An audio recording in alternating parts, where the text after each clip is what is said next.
Hello students, स्वागत है आपका बीपीएससी कॉर्नर में। फ्रेंड्स, आज की इस वीडियो में हम जो है पर्यावरण का जो हमारा चैप्टर है उसका क्लास 2 है।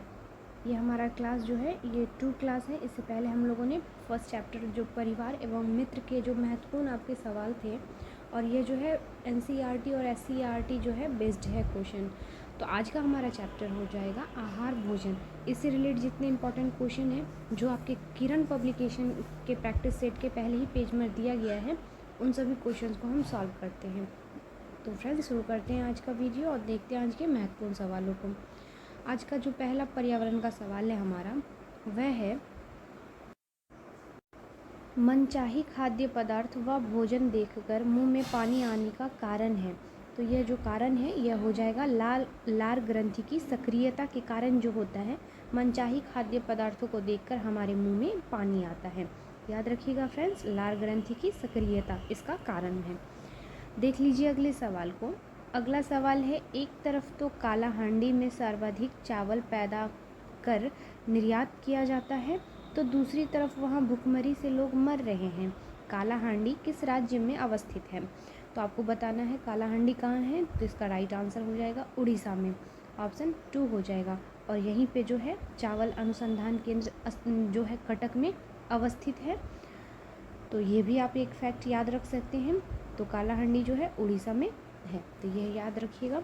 देखते हैं अगले सवाल को। भोजन उपरांत में हमें नींद आती है क्योंकि इसे पचाने हेतु रक्त पेट में आता है। तो इसका राइट आंसर हो जाएगा मस्तिष्क से। भोजन करने के बाद हमें नींद आती है क्योंकि इसे पचाने हेतु रक्त पेट से आता है, मस्तिष्क से। तो ऑप्शन 3 हो जाएगा। देख लेते हैं हम अगले सवाल को।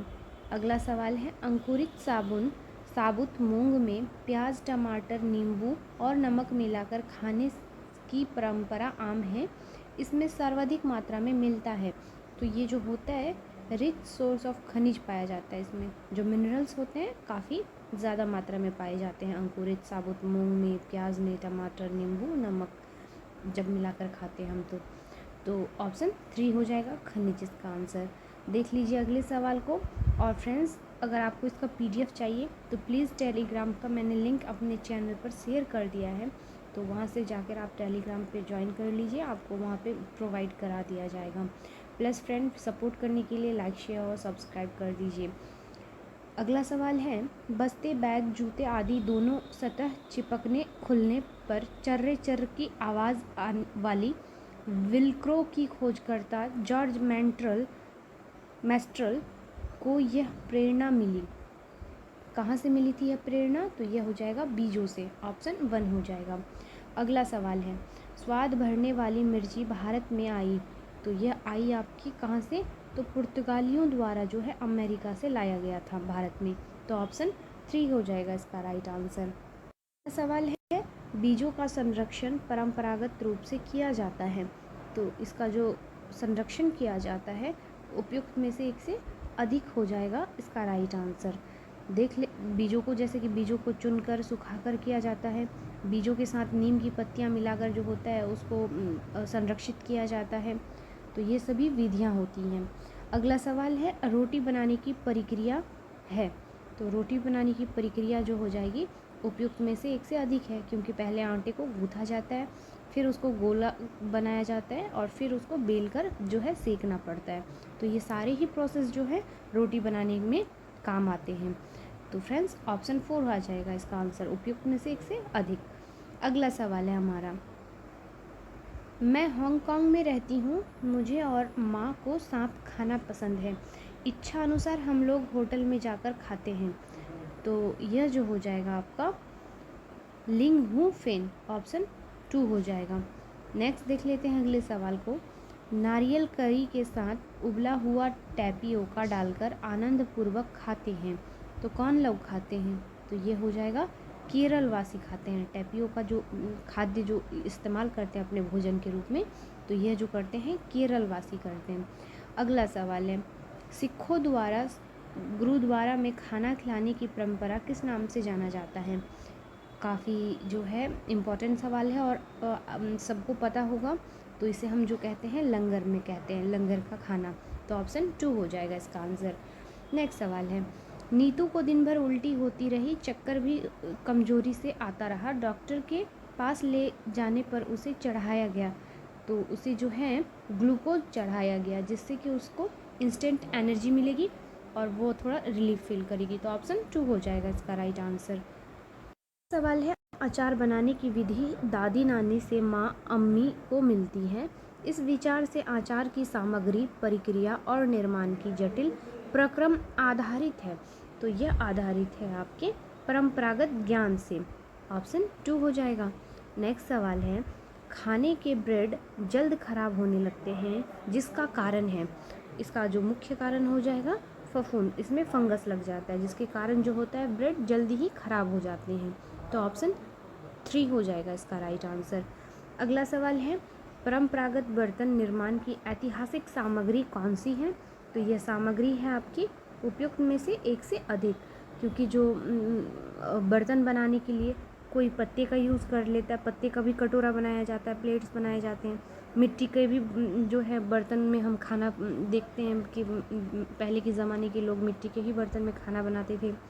और लकड़ी का भी आजकल चलन हो गया है कि काफ़ी ज़्यादा जो है वुड स्टिक टाइप का जो खाना बनाने के लिए आता है, तो इसका भी उपयोग करते हैं। तो हमारा जो आंसर आ जाएगा उपयुक्त में से एक से अधिक। देख लेते हैं अगले सवाल को।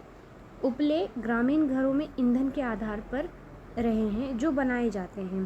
तो यह उपला जो बनता है यह आपके उपयुक्त में से एक से अधिक चीज़ों से बनता है, जैसे कि गोबर से भी बनाया जा सकता है, अपशिष्ट, खर, ये तीनों ही चीज़ से बनाए जा सकते हैं। देख लेते हैं अगले सवाल को। पूर्वोत्तर राज्यों में झूमिंग कृषि निम्नलिखित में किस कृषि का पर्याय है। तो झूमिंग कृषि को जो हम कहते हैं स्थानांतरी कृषि। ऑप्शन 1 हो जाएगा, क्योंकि एक जगह खेती करके जनजाति लोग क्या करते हैं, फिर उसको वहाँ से हटकर फिर दूसरी जगह चले जाते हैं खेती करने। तो ऐसा जो होता है वो निरंतर करते ही रहते हैं, इसलिए इसको जो है स्थानांतरित कृषि का नाम दिया जाता है। अगला सवाल है, महाराष्ट्र में गन्ना, बंगाल में जूट और गुजरात में कपास किस प्रकार का कृषि का उदाहरण है। तो यह जो कृषि का प्रकार है यह हो जाएगा संवेदा कृषि। ऑप्शन 3 हो जाएगा इसका राइट आंसर। आगे देख लेते हैं, निम्नलिखित में कौन सा युग्म सत्य है। जो सेरीकल्चर है इसमें हम रेशम उत्पादन करते हैं, पिसिकल्चर में मत्स्य उत्पादन करते हैं, विटीकल्चर में अंगूर का उत्पादन होता है, और हॉर्टिकल्चर जो होता है यह बागवानी से रिलेट करता है। तो इसका राइट क्या होगा, तो उपयुक्त में से एक से अधिक, क्योंकि सभी जो है एक दूसरे से रिलेट कर रहे हैं, एक दूसरे से सही मैच कर रहे हैं। तो ऑप्शन हमारा उपयुक्त में से एक से अधिक हो जाएगा। देख लेते हैं हम अगले सवाल को। यह फसल कटाई का त्यौहार है, पंजाब में मनाया जाता है। रबी की फसल पक चुकी है, अप्रैल माह में पर्व मनाया जाता है। तो यह तब किया जाता है जब यह बैसाखी का काल होता है। तो ऑप्शन 2 हो जाएगा इसका राइट आंसर। देख लीजिए अगले सवाल को। मैं नगदी फसल हूँ, मेरी उत्पत्ति स्थल भारत है, विश्व में सर्वाधिक खेती भी भारत में होती है, मैं सालों भर खेत में रहता हूँ, मेरा नाम क्या है। तो यह जो फसल हो जाएगा यह गन्ना हो जाएगा। गन्ना जो है एक नगदी फसल के अंतर्गत आता है और इसकी उत्पत्ति स्थल भी भारत को मानी जाती है। तो ऑप्शन 1 हो जाएगा। नेक्स्ट सवाल है, केंचुए किसानों के मित्र हैं क्योंकि वे क्या होते हैं। तो इनका जो मुख्य कार्य होता है उपयुक्त में से एक से अधिक हो जाएगा, क्योंकि यह ज़मीन में छेद बनाकर पोली या गीली करते हैं ज़मीन को, और अपने जो जलमल से ज़मीन उर्वर बनाते हैं। तो इस तरह से उपयुक्त में से एक से अधिक आंसर इसका हो जाएगा। अगला सवाल है, गेहूं, घास, टमाटर, मूली को किस प्रकार के पौधों से में समाहित करेंगे। तो इसे जो है हम शाक जो पौधे का कैटेगरी होता है उसमें डालेंगे। सर्ब्स में एक हर्ब्स होता है, एक सर्ब्स होता है, तो उसके अंतर्गत हम इसको जो होता है सर्ब्स में डालेंगे। तो ऑप्शन 3 हो जाएगा। देख लेते हैं हम अगले सवाल को। अगला सवाल है, उन पौधों को क्या कहा जाता है जिनका जीवन चक्र एक ऋतु में पूरा होता है। तो ऐसे जो है पौधों को हम वार्षिक पौधा कहते हैं। ऑप्शन 2 हो जाएगा इसका राइट आंसर। अगला सवाल है, पत्तियों द्वारा बनाया गया भोजन पौधों में किस रूप से संचित होता है। तो यह संचित होता है ग्लूकोज अथवा सरल शर्करा के रूप में। ऑप्शन 3 हो जाएगा। नेक्स्ट है, बिहार का एकमात्र राष्ट्रीय उद्यान के साथ साथ एक वन्य जीव अभयारण्य भी है, का नाम किस महापुरुष के नाम पर रखा गया। तो इसका जो नाम है यह रखा गया है वाल्मीकि के नाम पर। तो ऑप्शन 2 हो जाएगा इसका राइट आंसर। अगला सवाल है, कीटों को पत्तों में फंसाकर खाने वाला कीटभक्षी पौधा निम्न में कौन सा है? तो यह कीटभक्षी पौधा है घटपर्णी। ऑप्शन 3 हो जाएगा। घटपर्णी का पौधा जो होता है कीटों को पत्तों में फंसाकर खाता है। नेक्स्ट देख लेते हैं अगले सवाल को, वृक्षों के तने या शाखाओं में से निकली हुई विशेष जड़ें किस नाम से जानी जाती हैं? तो यह जानी जाती हैं अवस्तंभ जड़। ऑप्शन 3 हो जाएगा। नेक्स्ट सवाल को देख लीजिए, अंगूर की बेल पर पर्णहीन कुंडलित तारनुमा संरचनाएं क्या कहलाती हैं?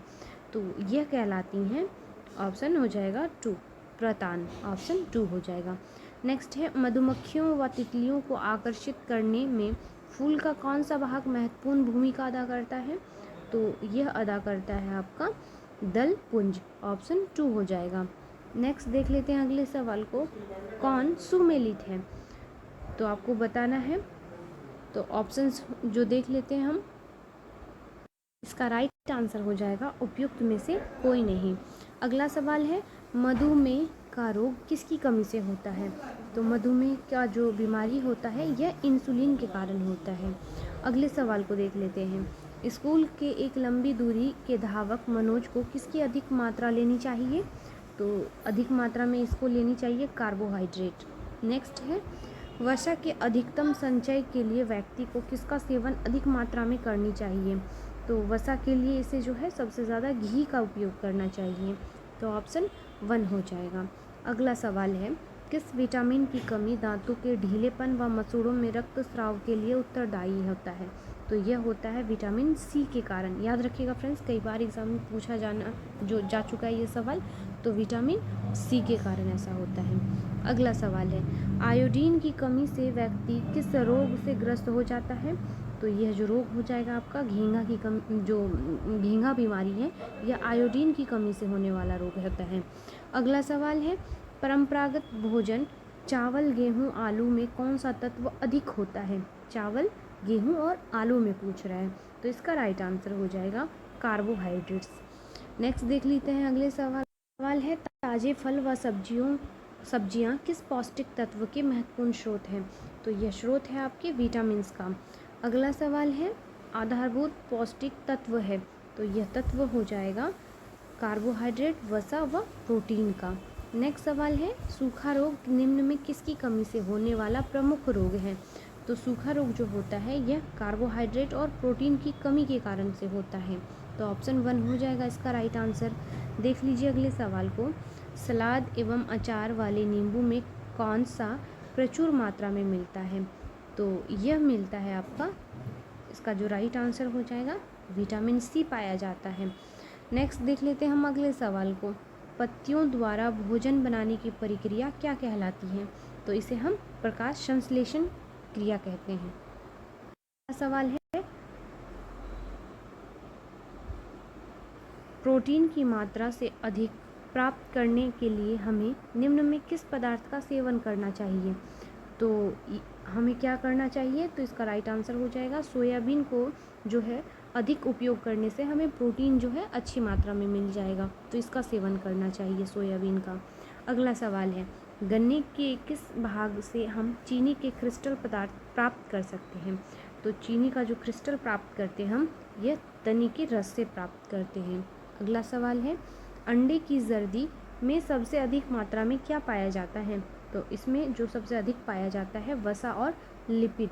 नेक्स्ट देख लेते हैं अगले सवाल को, fast food pizza burger noodles आदि शरीर के लिए हानिकारक माने जाते हैं क्योंकि इनमें अत्यधिक मात्रा में उपस्थिति होती है। तो किस चीज़ की उपस्थिति होती है इनमें? तो यह हो जाएगा आपका कार्बोहाइड्रेट का। ऑप्शन 3 हो जाएगा इसका राइट आंसर। अगले सवाल को देख लीजिए, आयोडीन की कुछ बूंदों से पदार्थ के रंग का नीला या काला होना उस पदार्थ की उपस्थिति दर्शाती है। तो यह दर्शाती है कार्बोहाइड्रेट का। आयोडीन का अगर कुछ बूंद हम खानों में मिला दें तो इससे जो काला या नीला होना होता है तो यह होता है कार्बोहाइड्रेट उसमें कितना होता है इसके कारण होता है। नेक्स्ट देख लेते हैं अगले सवाल को, विटामिन बी कॉम्प्लेक्स का कौन सा विटामिन आरबीसी के विकास के लिए उत्तरदायी होता है? तो यह होता है आपका B12। नेक्स्ट है, मछली का तेल व सूर्य का प्रकाश दांतों व हड्डियों को मजबूत बनाने वाले कौन से विटामिन के प्रमुख कारक हैं? तो यह हो जाएंगे आपका उपयुक्त में से एक से अधिक इसका राइट आंसर हो जाएगा, क्योंकि ए भी हो जाएगा और डी भी हो जाएगा। वीडियो कैसा लगा प्लीज़ फीडबैक दिया कीजिए। मिलते हैं नेक्स्ट वीडियो में, तब तक के लिए थैंक यू।